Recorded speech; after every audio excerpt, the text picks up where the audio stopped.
வெற்றிகளை சாதிக்கும் போது பெரிய பெரிய ஆட்கள் எல்லாம் அறிமுகமாவாங்க. கவனிங்க, வெற்றியை சாதித்த போது ராஜகுமாரனான யோனத்தான் அறிமுகமாகிறான். அது அறிமுகம் மாத்திரமல்ல, ஒரு ஃப்ரெண்ட்ஷிப்புக்கும் வழிவகுத்தது. தாவீது வெற்றியை சாதித்த போது பாய் ஃப்ரெண்ட் மாத்திரமல்ல, கேர்ள் ஃப்ரெண்டு கூட கிடைச்சது. அவருடைய பேர் என்ன தெரியுமா? மீகாள். சவுலின் குமாரனான யோனத்தான் தாவீதை மிகவும் நேசித்தான். சவுலின் குமாரத்தியான மீகாளும் கூட தாவீதை நேசித்தாள். உத்தியோகத்திலேயோ வியாபாரத்திலேயோ ஸ்டடீஸ்லேயோ நீ முன்னேறும் போது பாய் ஃப்ரெண்ட்ஸ் வருவாங்க, ஏன் கேர்ள் ஃப்ரெண்ட்ஸ் கூட வருவாங்க. ஆனால் தயவு செஞ்சு கவனிக்கணும், சில பேர் உனக்கு சந்தோஷத்தை கொடுப்பாங்க, இன்னும் சில பேர் உனக்கு சங்கடத்தை ஏற்படுத்துவாங்க.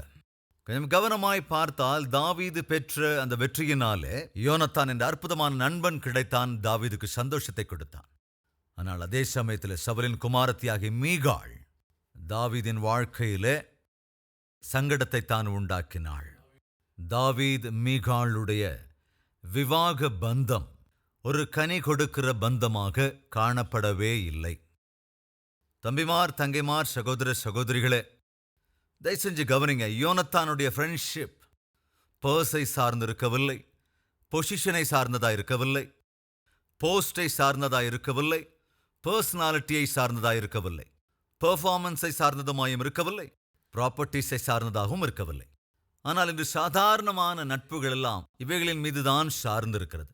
உன் பர்ஸை கண்டு ஃப்ரெண்ட்ஸ் வருவாங்க, உன் பர்சனாலிட்டியை பார்த்து ஃப்ரெண்ட்ஸ் வருவாங்க, உன்னோட பெர்ஃபார்மன்ஸை பார்த்து ஃப்ரெண்ட்ஸ் வரலாம், உன் போஸ்ட்டை பார்த்து அல்லது உன் பொசிஷனை பார்த்து அல்லது உனக்கு இருக்கிற ப்ராப்பர்ட்டிஸ் அடிப்படையில் உனக்கு ஃப்ரெண்ட்ஸ் வரலாம். ஆனால் யோனத்தான் அப்படிப்பட்டவன் அல்ல. ஏனென்றால் உண்மையான நண்பனுக்குள் காணப்பட வேண்டிய ஒரு அற்புதமான குணம் என்னவென்றால் ஸ்திரத்துவம். தாவீதை அந்த தேசமே கொண்டாடிய போது ஒரு நல்ல நண்பனாக யோனத்தான் வந்து கிடைத்தான், துணையாக நின்றான். ஆனால் இப்போ தாவீதுடைய நிலைமை சரியா இல்ல. நேம் அண்ட் ஃபேம் இவைகளுக்கு தாவீது தூரமாகி விட்டான். அட்லீஸ்ட் ஒருவேளை சாப்பாட்டுக்கே கஷ்டம் என்ற நிலைக்கு தாவீது தள்ளப்பட்ட போது தனக்கு இஷ்டமான நண்பன் வந்து பக்கத்தில் நின்றான். தாவீது, நான் உன்னை மறக்கவில்லை. நீ வெற்றிகளை சாதித்த போது உன் அருகிலேயே இருந்தேன் ஒரு நல்ல நண்பனாக. இன்று நீ தனி ஆளாய் தவிக்கிற போதும் நான் உன்னோடு கூட இருக்கிறேன், உனக்கு துணையாயிருக்கிறேன். இதுதாங்க உண்மையான அன்பு. ஒரு நாள் நிழல் சரீரத்தோடு பேசும்போது இப்படி சொல்லிச்சான், இங்க பார், நான் தான் உன்னோட பெஸ்ட் ஃப்ரெண்ட் அப்படின்னு. நிழல் யாரிடம் சொல்லுது? தேகத்தோடு சொல்லுது, சரீரத்தோடு சொல்லிச்சான், நான் தான் உன் பெஸ்ட் ஃப்ரெண்ட். அப்ப சரீரம் கேட்டுச்சான், எப்படி நீ என்னோட பெஸ்ட் ஃப்ரெண்ட் என்ன கேட்கிற? சூரியன் உதிக்கிற போது நான் உனக்கு துணையாக இருக்கிறேன், சந்திரன் ஒளி வீசும் போது நான் உனக்கு துணையாக இருக்கிறேன், சன்ஷைன்லயும் சரி அதே போல மூன் லைட்லயும் சரி நான் எப்போதும் உன் கூட தானே இருக்கிறேன், அதனால நான் தான் உன்னோட பெஸ்ட் ஃப்ரெண்ட் அப்படின்னு நிழல் சொன்னதாம். அப்போ சரீரம் சொல்லிச்சா, நீ என் பெஸ்ட் ஃப்ரெண்டு இல்லை. எதை வச்சு அப்படி சொல்ற? எதனால நீ சொல்ற? அப்போ சரீரம் சொல்லிச்சான், சன்ஷைன்ல நீ என் கூட இருக்கிற, மூன் லைட்லயும் என் கூட இருக்கிற, சந்திரன் ஒளி வீசுகிற போது சூரியன் உதிக்கிற போது நீ என் கூட இருக்கிற, உண்மைதான். ஆனா மழை பெய்யும் போது, பெருவெள்ளம் வருகிற போது, புயல் வருகிற போது, பெருங்காற்று வீசுகிற போது உன்னை பார்க்க முடியாதே. அட்லீஸ்ட் தேடினா கண் பார்வைக்கு கூட நீ தென்பட மாட்டியே. அந்த நேரத்தில் நீ எங்க போயிடுற? அப்போ நீ என்னை விட்டுட்டு எங்க போற? மழை பெய்யும் போது அல்லது புயல் காற்று வீசும் போது, நான் கலங்குகிற போது, நான் பயப்படும் போது நீ தென்படவே மாட்டியே. நண்பர், சகோதர சகோதரிகளே, உண்மையான நண்பன் யார் என்றால், whether it shines or rains, he will be with you. உண்மையான நண்பன் யார் என்றால், உன் வாழ்க்கையில சன்ஷைன் போன்ற சூழல் இருந்தாலும் அல்லது பெரும்புயல் வீசுகிற சமயமாக இருந்தாலும், உன் வாழ்க்கை தட்டு தடுமாறிக் கொண்டிருந்தாலும் நண்பன் இருக்க வேண்டும். அன்று யோனத்தான் தாவீதனிடத்தில் சொல்லுகிறான். எப்போ தாவீது அங்கே மரண பயத்தில் இருக்கிற போது வருகிறான்.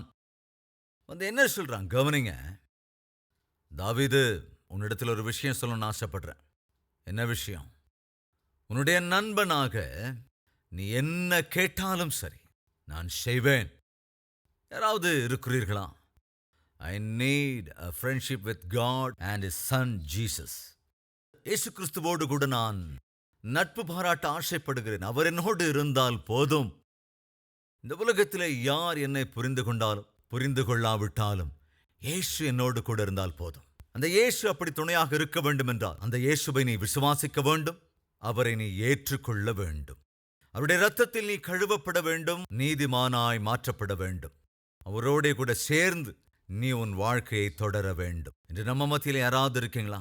இந்த உலகமே என்னை பகைத்தாலும் ஏசப்பா என்னோடு கூட இருந்தால் போதும் என்று சொல்வோர் இருந்தால் உங்கள் கரங்களை ஆண்டவருக்கு காண்பியுங்கள்.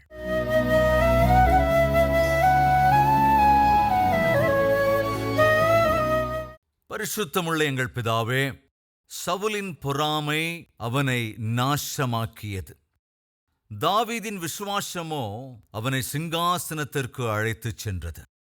யோனத்தானுடைய நட்போ சரித்திரத்திலே ஸ்திரமுள்ளதாய் மிஞ்சி நின்றது. ஆண்டவரே, இன்று கேட்டிருக்கிற உம்முடைய வார்த்தைகள் ஒவ்வொருவருடைய இருதயத்திலும் நிலை நிற்கும்படியாய் கிருபை அருளுங்கப்பா. உண்மையான நண்பர்கள் யார் என்று அறியாமல் நடிக்கிறவர்களை, நம்ப வைக்கின்றவர்களை ஆண்டவரே உண்மையான நண்பர்கள் என்று எண்ணி எத்தனையோ பேர் தங்கள் வாழ்க்கையில நஷ்டமடைந்திருக்கிறார்கள், கஷ்டங்களுக்கும் இலக்காகி இருக்கிறார்கள்.